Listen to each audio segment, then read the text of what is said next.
recently had an information about a person whom I know, that this person was threatened through his phone that they would inform his family that he has an affair with another person, which was not even true, but these people were able to create fake evidences of all these things. And now it is very possible. Now we are seeing AI, you can manipulate you can manipulate anything. So people should be, ready to come out and say, this is a scam, And one more thing is, people are really reluctant to say that, the thorn pricked me, they want to wear their white coats all the time, never show that they are bleeding. Every person who has bled just comes out and says, this has happened to me, just do not let it happen to you.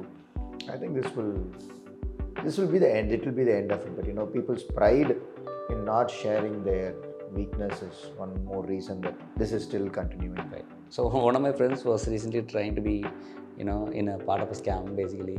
So what these people do is, these are people from North India. So what they do is, they'll be without a shirt and a pant. So they'll get on a call and you'll be on the call and they'll take a bunch of screenshots of it. So what they'll tell is, I'm going to send this to all your contacts, and if you can just send me 5,000 rupees, I'm done. So my friend got this thing and he was like, if you want to send it, send it. I'm not going to send you 5,000 rupees just because you're going to send some screenshot. And at the end of the time, this guy says, 100 rupees, just send me 100 rupees. I will not send. Arey Baba, I'm telling you, send, no problem. So there was this one incident in a book called Split the Difference. I think you have also read the book. In that book, there is this investigation that goes where people, kidnap children and they ask for ransom.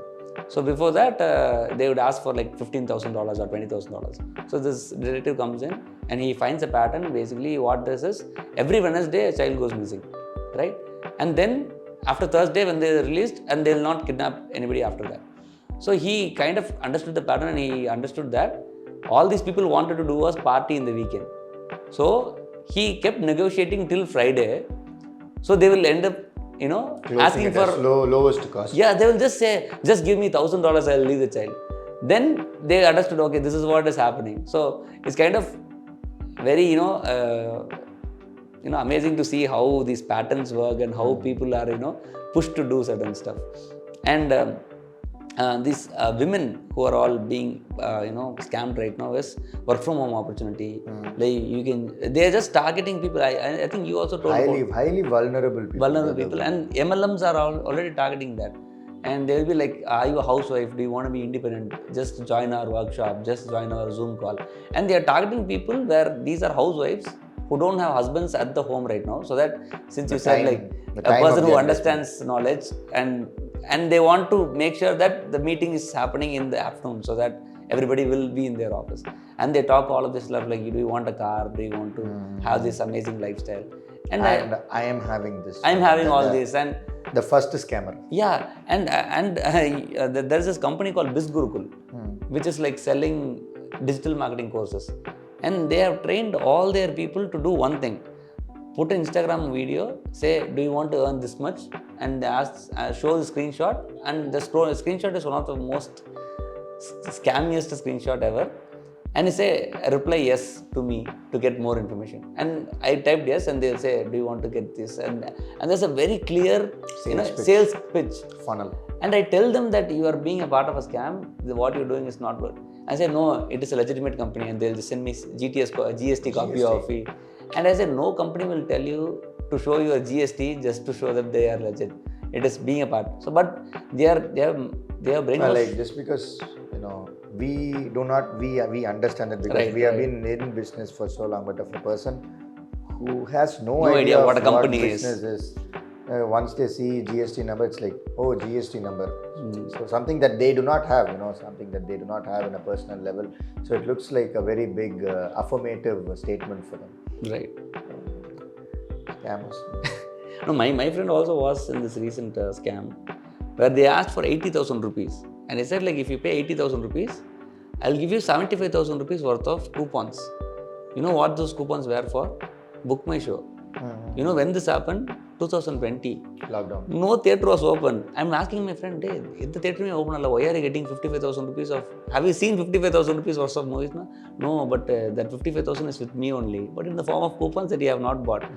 So, and my friend is in a village.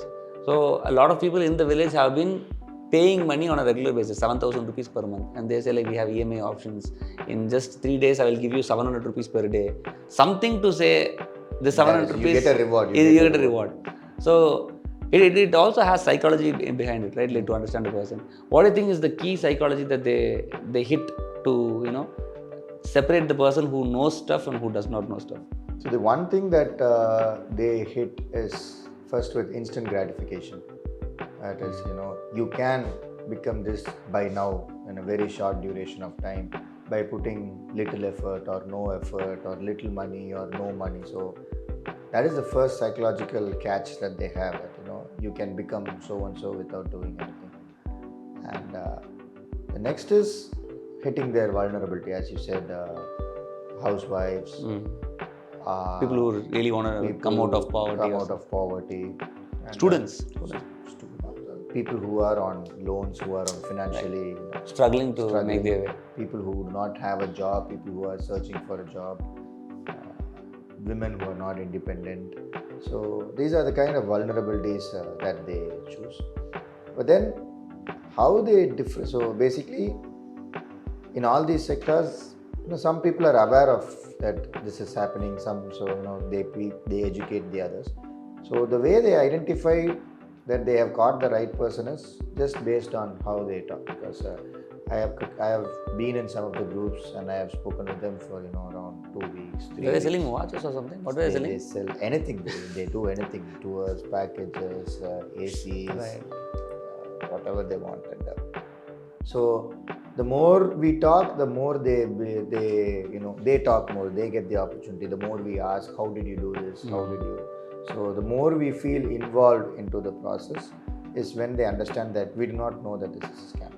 But the other way around is, if a person knew it and then the first thing they do is either they block the number or take a screenshot and share it across with other people, say this is happening, do not get involved with this. Or they say, you are a scammer, do not do this. Or, report to the cybercrime. Now what these people are doing is they are going beyond the country's reach. So now they are using international. They are operating from within the country but using international numbers. So that it is, I don't think it is traceable or something of that sort. So that is how they separate the people who know it and the people who do not know it. So it is a very easy sales funnel for them. So you do 3 chats or 4 chats, you are in the interest level, and then maybe they ask you to do a small task that does not involve a lot of your energy. Then they think, okay, this person is really interested. And they'll instantly reward you with something. And then they ask for something immediately. And there are a lot of things that can happen in between all this time. Once they understand what you are or what you have, then they can again classify you as a person from whom you can get 5,000 rupees or from a person 15,000 or 8 lakh rupees. So it depends. It depends. So they get to understand you. They have access to your phone and mobile number now. Some way or the other, they have access to your bank account because either they have paid you some money or you have paid them some money. So it's a weird loop to be caught in. Yeah. So and this is, I think that we can conclude this episode because it's getting very negative in terms of how people are getting scammed. So a lot of digital scams exist right now, and you should be very cautious. Like if you are a parent or an elderly person who is for parents. School is the first scam for parents. That's for another topic. Let's go there. So, if you are a parent or if you are someone who is very not tech savvy, and if you find anything that is like a new person who does not know you calling you and asking you for stuff, please have a consultation with the person who actually knows what they're doing, so that you don't end up scamming. Because like the amount of people that I've seen getting scammed is like humongous. Like all these people. Like India's population is so big that every scam is just I read an article about why this scam is so prevalent and it happens. Because they say, you throw a stone, there's a place in Bombay, it seems, and there are so many pigeons. You throw a stone, surely it's going to hit a pigeon. Right. And it is the same you thing. just throw one stone and there are so many pigeons. The other things are going to fly. The same thing is happening in India. You just throw stones and You can land anywhere. one is surely hitting every day. And And the conversion rate is crazy. conversion rate is really good. And you make money out of nothing. You don't have to technically work. And there are helpline numbers recently now launched by the government for both people who are being scammed and people who are being forced into scamming. Right. For both these people now there are helpline numbers. I think that's one positive thing that we can say. But we all know the government is part of this, but Yeah. still And I was thinking, like, how do they get the money, and how it is not getting claimed or being complained against. What they do is they use these workers who come from Bihar or Nepal or anything. They get their Aadhaar card and PAN card, and they pay 5,000 rupees for them. And these people, like, 5,000 I'm getting for another card. Yeah. So, and they're using their account in Paytm payments bank. And it is like crazy to think how is someone coming up with this idea saying, like, we can use their ID so that we don't get involved in any of this. So it's a crazy world out there, and you should be safe. And if you have been watching for this long, you know how many scams. It's just a span of 20 minutes. We have just named 5 to 7 scams, and there are a lot more that we have not discussed. But yeah, thank you so much for watching this video. This is Gugan and Ram Kesavan signing off, and stay safe.